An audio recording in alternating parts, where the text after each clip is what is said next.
अपनी इन छोटी छोटी दोनों बेटियों को लेकर कहाँ जाऊंगी? आप मुझे घर से मत निकालो। वैसे भी इस घर पर मेरा भी तो अधिकार है ना, क्योंकि मैंने भी इस घर को बनाने में आपकी मदद की थी। फिर आप मुझे घर से क्यों निकाल रहे हो? मुझे नहीं पता, तुम चाहे कहीं भी जाओ, लेकिन अपनी मनहूस बेटियों को लेकर यहाँ से चली जाओ। वैसे भी मेरे पास इतने पैसे भी नहीं है कि मैं इनका खर्चा उठा सकूं। मैंने तुमसे एक बेटा मांगा था, वो तो तुम मुझे दे नहीं सकी। अब मैं इनका क्या करूँगा? तुम यहाँ से अब जाओ, मेरा ज्यादा सर मत पकाओ। फिर उसके बाद रानो चिड़िया रोती हुई अपनी दोनों बेटियों को वहाँ से ले जाती है। तभी अचानक वहाँ का मौसम बदल जाता है और एक तेज तूफान के साथ साथ बारिश भी होने लगती है। ये देखकर रानो चिड़िया बहुत ज्यादा परेशान हो जाती है और वो एक पेड़ के नीचे बैठ जाती है। हे भगवान, ये सब अचानक से क्या हो गया? वो वहाँ बैठी हुई थी कि तभी उसकी नजर एक घोंसले पर पड़ती है और वो कहती है, मैं एक काम करती हूँ, इस घोंसले के पास चली जाती हूँ और इस घोंसले में जो कोई भी होगा उससे मदद मांगूंगी, शायद वो मेरी मदद कर दे। फिर उसके बाद रानो चिड़िया उस घोंसले के पास आती है और उस घोंसले का दरवाजा बजाती है। तब उस घोंसले के अंदर से बंटी नाम का एक कबूतर निकल के आता है और वो कहता है, क्या हुआ चिड़िया, तुम कौन हो और मेरे घर का दरवाजा क्यों बजा रही थी? तुम इतनी परेशान भी लग रही हो और तुम रो क्यों रही हो? फिर रानो चिड़िया उस कबूतर को सारी बात बताती है, जिसे सुनने के बाद वो कबूतर कहता है, तुम यहीं रुको चिड़िया बहन, मैं अपनी पत्नी से पूछ कर आता हूँ। अगर मेरी पत्नी मान जाएगी तो मैं तुम्हें अपने घर के अंदर रख लूंगा।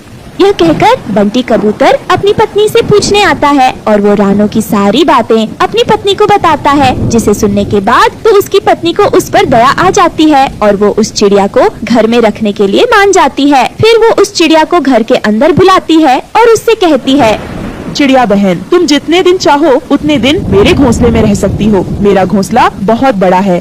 तुम्हारा बहुत बहुत धन्यवाद जो तुमने मेरी मदद की, लेकिन मैं ज्यादा दिनों तक आपके ऊपर बोझ नहीं बनूंगी। अगर मुझे कोई काम मिल जाएगा तो मैं उसे कर लूंगी। अगर तुम काम कर सकती हो तो कल से तुम मेरे साथ चलना। मैं पकौड़े बनाने की फैक्ट्री में काम करती हूँ। अगर तुम चाहो तो वह काम कर सकती हो। मैं मालिक से बात कर लूंगी। उसके बाद अगले दिन से रानो चिड़िया कबूतर की पत्नी बबली कबूतरी के साथ काम पर चली जाती है और बबली कबूतरी काम के लिए अपने मालिक कालू कौवे से बात करती है। फिर वहाँ रानो चिड़िया को काम मिल जाता है और वो वहाँ पकोड़े बनाने का काम करने लगती है। शाम को वो घर आकर अपनी दोनों बेटियों से कहती है, मेरी प्यारी बेटियों, तुम्हारे लिए खुशखबरी है कि मुझे काम मिल गया है और अब मैं जल्दी अपने लिए एक घर खरीद लूंगी और तुम्हारा स्कूल में दाखिला भी करवा दूंगी। कबूतर भैया ने और उनकी पत्नी ने हमारी बहुत मदद की है, इसलिए हम उन पर ज्यादा दिन तक बोझ नहीं बन सकते। तभी ये सब बातें बंटी कबूतर सुन लेता है और रानो चिड़िया से कहता है, रानो बहन, तुम ऐसा सोच भी कैसे सकती हो? भला एक भाई के लिए उसकी बहन बोझ कैसे बन सकती है? इसका मतलब रानो बहन, तुमने मुझे अपना भाई समझा ही नहीं। नहीं नहीं कबूतर भैया, ऐसा कुछ भी नहीं है। आप तो मेरे लिए सगे भाई से भी ज्यादा बढ़कर हो।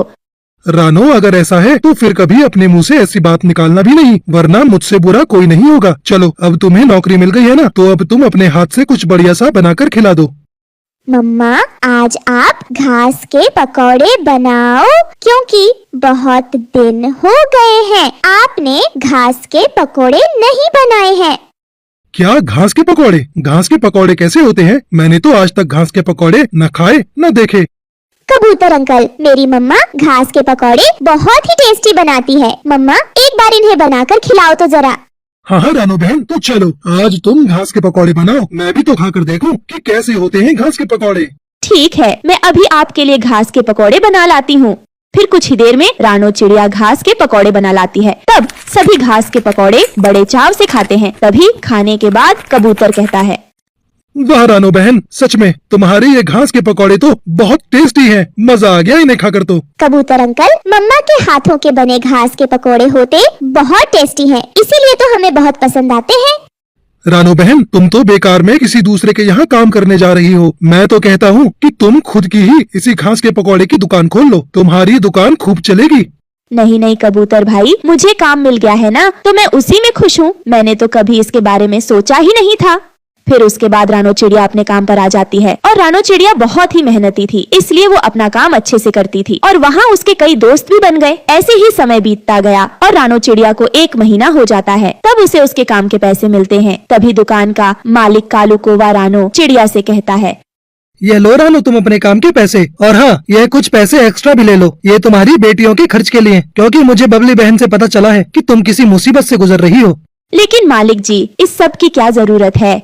रानू तुम इन पैसों से अपने बच्चों के लिए खिलौने ले जाना, वैसे भी तुम्हें पहले महीने की तनख्वाह मिली है ना, तो तुम्हारे बच्चे भी खुश हो जाएंगे। फिर रानो उन पैसों से अपनी बेटियों के लिए मिठाई और खिलौने ले आती है, जिन्हें देखकर उसकी बेटियां बहुत खुश होती हैं। ऐसे ही समय बीतता गया और सब कुछ अच्छा चल रहा था। फिर एक दिन फैक्ट्री का मालिक सबको बुलाकर कहता है, मुझे आपको ये बात बताने में बहुत दुख हो रहा है, लेकिन क्या करूं, बताना पड़ेगा कि हमारी फैक्ट्री अब बंद होने वाली है, क्योंकि ये पहले से ही बहुत लॉस में चल रही थी। लेकिन फिर भी हमने सोचा कि समय के साथ साथ सब ठीक हो जाएगा, लेकिन हमारी बुरी किस्मत कुछ भी ठीक नहीं हुआ और अब हम ज्यादा नुकसान बर्दाश्त नहीं कर सकते, इसलिए हम इस फैक्ट्री को बंद कर रहे हैं। तो आप सभी कहीं और अपना काम देख लीजिए।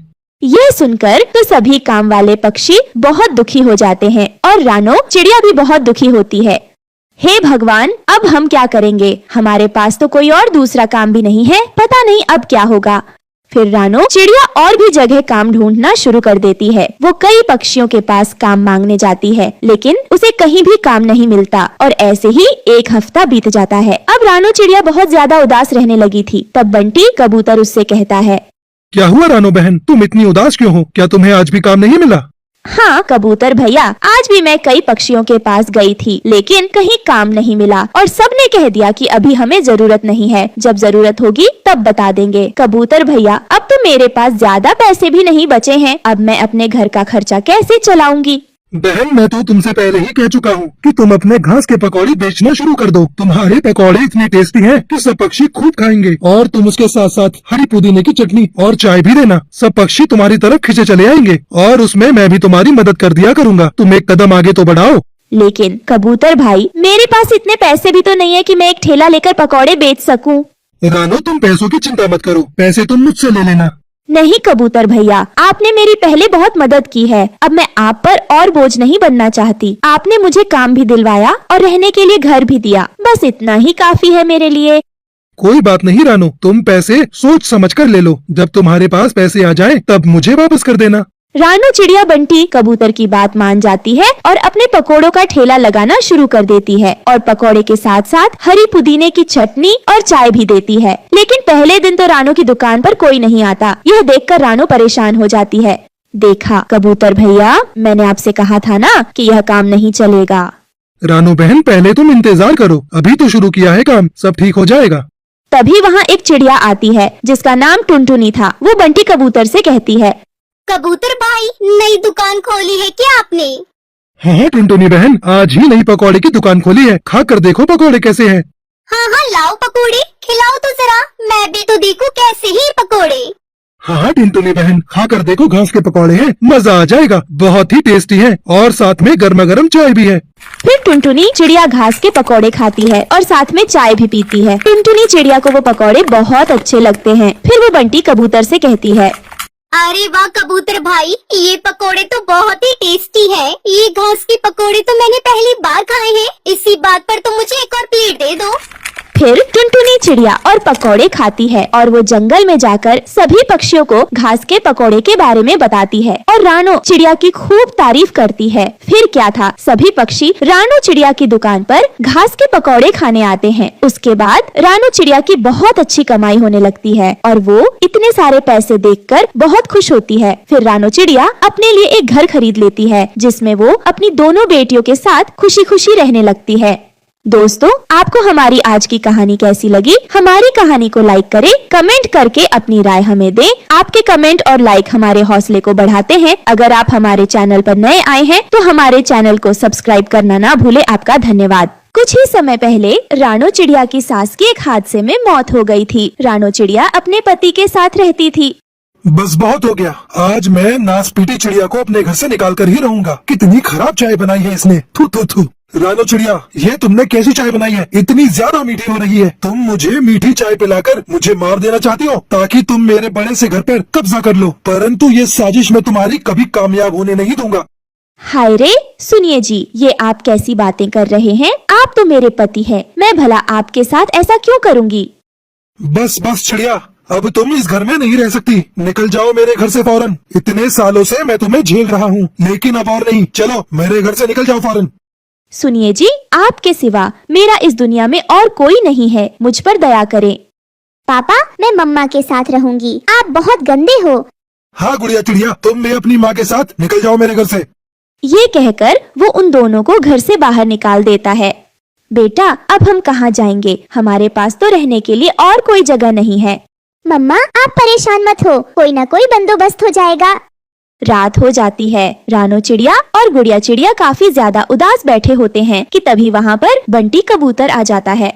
अरे चिड़िया, इतनी रात को तुम और गुड़िया घर से बाहर क्यों बैठे हो? क्या बात है? बंटी भैया, इनका व्यवहार बहुत बुरा हो गया हमारे साथ और आज तो उन्होंने गुस्से में आकर हम दोनों को घर से ही निकाल दिया। ना जाने अब इतनी रात में हम कहाँ जाएं।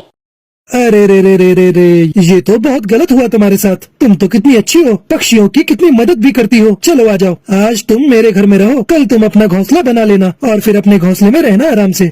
आप बहुत अच्छे हो बंटी भैया, आपने मेरी मुश्किल आसान कर दी।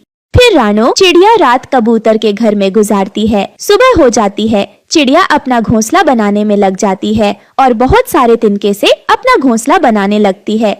देख बेटा, हमारा घोंसला तैयार हो गया, अब से हमें इसी घोंसले में रहेंगे। रानो चिड़िया, इस बार तो बरसात का मौसम बहुत करीब है, तुम अपने घोंसले के ऊपर छतरी लगा लेना। मेरे घर पर पड़ी है, परंतु ये कच्चा घोंसला अगली बारिशों तक नहीं चल सकेगा। तुम्हें पैसे जमा करके अपना एक पक्का घर तो खरीदना ही पड़ेगा।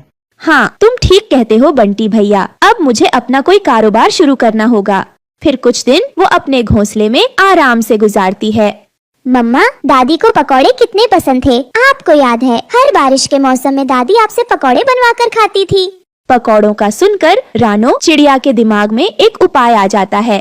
अरे वाह गुड़िया, मेरे पास एक बहुत अच्छा उपाय आ गया। बरसात का मौसम करीब है, अगर मैं अपना पकौड़ों का कारोबार शुरू कर लूं तो सारे पक्षी मुझसे पकौड़े खरीद लेंगे और मेरा व्यापार बहुत अच्छे से चलेगा।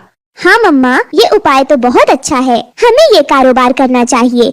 बस फिर एक हफ्ते के बाद जंगल में तेज बारिशें शुरू हो जाती हैं। रानो चिड़िया ने पकौड़े बनाने के लिए कुछ पैसे जमा कर लिए थे और अब तो चिड़िया ने अपनी एक दुकान भी खोली थी।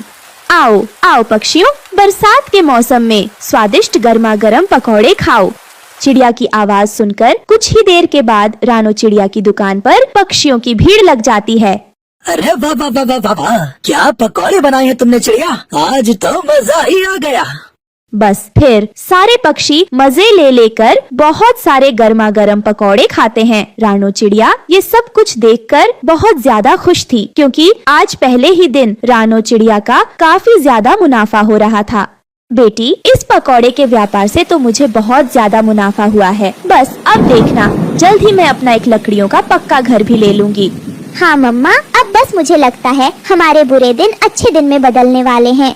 बेटा, मैं एक काम करती हूँ, रात में ही पकौड़े बनाकर रख लेती हूँ, सुबह होते ही गर्म करके पकौड़े पक्षियों को दे दूंगी। फिर रात में ही रानो चिड़िया पकौड़े तैयार करना शुरू कर देती है और अगली सुबह होते ही वे पकौड़े तेल में डालकर गर्म कर लेती है। अरे वाह, ये ठीक है, अब तो हमें पकौड़ों के लिए इंतजार भी नहीं करना पड़ता। कालू जी देखे, बारिश हो रही है, मेरा तो पकौड़े खाने का बहुत मन हो रहा है। आप चिड़िया के पास जाकर गर्मा गर्म पकौड़े तो लेकर आ जाइए। मेरे पास पैसे नहीं है, मैं कहाँ से लाऊं पकौड़े? कालू जी कर दी ना अपनी छोटी बात। रानो, चिड़िया बहुत दयालु है, आप उससे उधार पर पकौड़े ले आए, वे आपको मना नहीं करेगी। फिर कालू कौवा रानो चिड़िया के पास चला जाता है।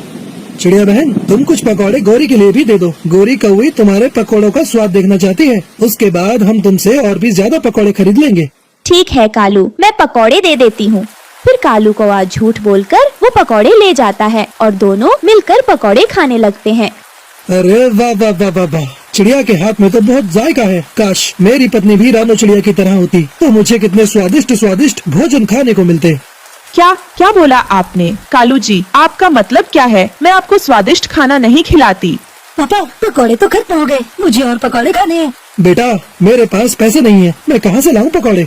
कालू जी, मैंने सुना है रानो चिड़िया रात को पकौड़े बना लेती है। क्यों न रात को हम चिड़िया के सारे पकौड़े चुरा लें, किसी को क्या पता चलेगा। चिड़िया और उसकी बेटी तो आराम से सो रहे होते हैं।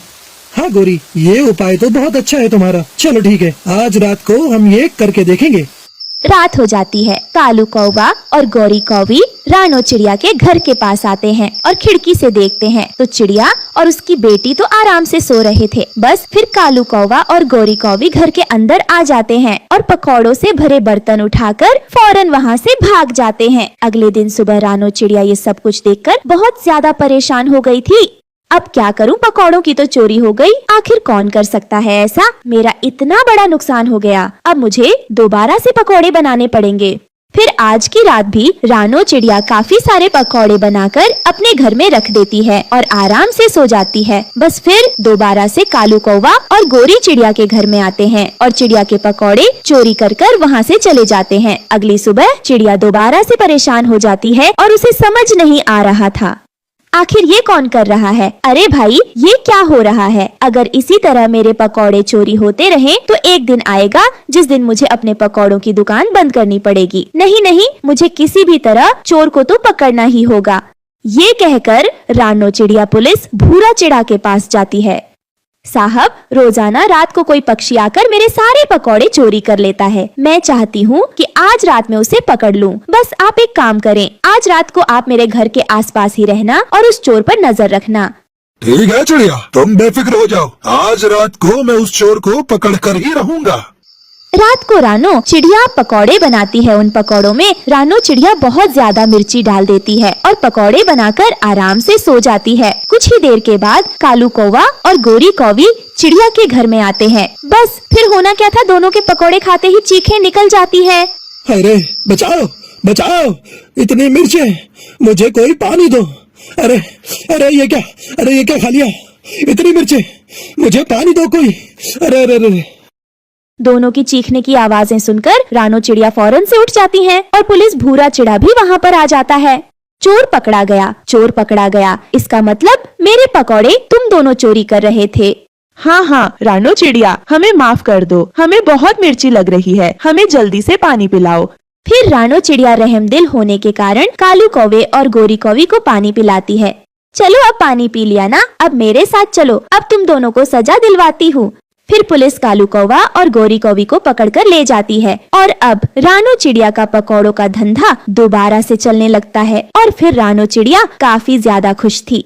दोस्तों, बरसात के मौसम में पकौड़े खाना किस किस को पसंद है, हमें कमेंट में अपना नाम लिखकर जरूर बताएं। हमें आपके कमेंट का बेसब्री से इंतजार रहता है। रानो चिड़िया ने एक अंडा दिया था और उसे देखकर वो बहुत खुश थी। जब इस बात का पता कालू कौवा और गोरी कौवी को चलता है तो वो दोनों चिड़िया के अंडे को खाने की ताक में रहते हैं। इसी बहाने वो चिड़िया से दोस्ती भी करते हैं ताकि वो उसके अंडे को खा सके। फिर कुछ दिनों बाद चिड़िया के अंडे से एक प्यारी सी बेटी बाहर आती है जिसे देखकर चिड़िया बहुत खुश होती है और वो कौवा और कौवी के लिए मिठाई भी लेकर आती है और मिठाई देकर वहाँ से चली जाती है। जब इस बात का पता कालू कौवा को चलता है तो वो उसकी बेटी को मांगने उसके घर आता है।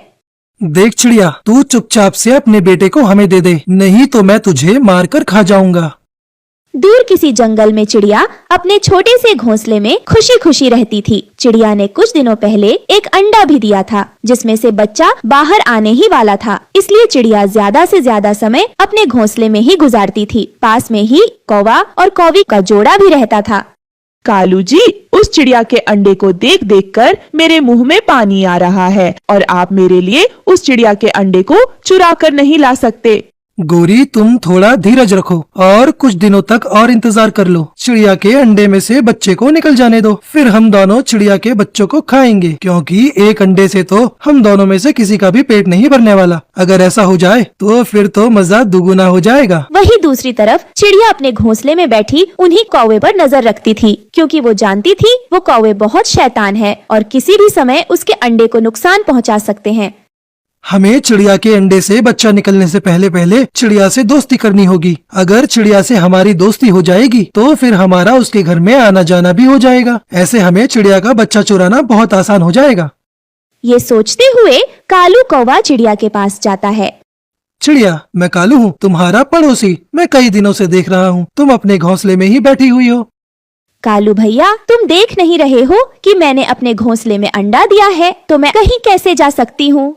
तो फिर पड़ोसी किस काम के? अच्छे और बुरे में पड़ोसी ही तो एक दूसरे के काम आते हैं। आप मुझ पर विश्वास करें और जाओ जंगल में घूम कर आओ। मैं तुम्हारे अंडे का अच्छे से ख्याल रखूंगा। कालू भैया, आप सच में ऐसा सोचते हैं तो मैंने कल से पानी नहीं पिया। आप यहाँ बैठकर मेरे अंडे की देखभाल करो और मैं नदी से पानी पी आती हूँ।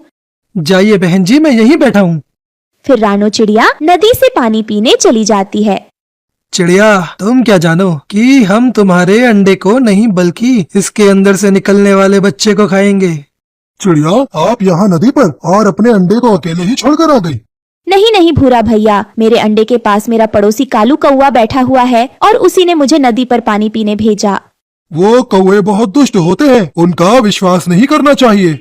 मैं भी ऐसा ही सोचती थी, परंतु भूरा भैया, आज जब वो कौवा मेरे पास आया तो मुझे पता चला कि वो कौवे तो मेरे अच्छे पड़ोसी हैं और तो और वो मुझसे दोस्ती भी करना चाहते हैं। दोस्ती? वो भी इन कौवों से? ये कौवे पूरे जंगल के शैतान पक्षी हैं। रानो चिड़िया पानी पीकर वापस चली जाती है। कालू जी, क्या